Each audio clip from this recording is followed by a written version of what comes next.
પાટણના સરસ્વતી તાલુકામાં શાંતિ સમિતિની બેઠક મળી હતી। પાટણ જિલ્લામાં આગામી રામનવમી અને ઈદના તહેવારને અનુલક્ષીને આજે પાટણના સરસ્વતી તાલુકાના વાગદોડ પોલીસ સ્ટેશન ખાતે વાગદોડના પીએસઆઈની ઉપસ્થિતિમાં ભાઈચારાનું પ્રતીક જળવાઈ રહે તેવા હેતુસર હિન્દુ અને મુસ્લિમ સમાજના અગ્રણીઓની શાંતિ સમિતિની બેઠક મળી હતી। જ્યારે આ શાંતિ સમિતિની બેઠક દરમિયાન રામનવમી અને ઈદનો તહેવાર પાટણ જિલ્લામાં શાંતિસભર માહોલમાં પસાર થાય અને હિન્દુ અને મુસ્લિમ સમાજમાં કોમી એકતા જળવાઈ રહે તે માટે બંને તહેવારો શાંતિમય રીતે ઉજવાય તેને લઈને શાંતિ સમિતિની બેઠક યોજાઈ હતી।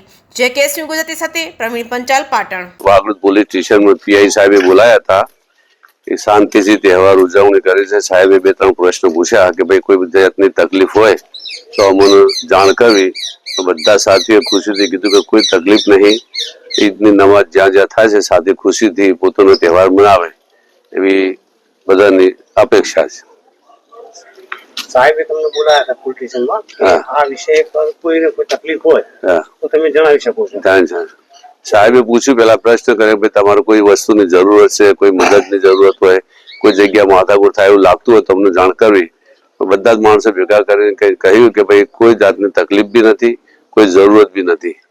साथे मळीने भाईचाराथी तहेवार करीए छीए।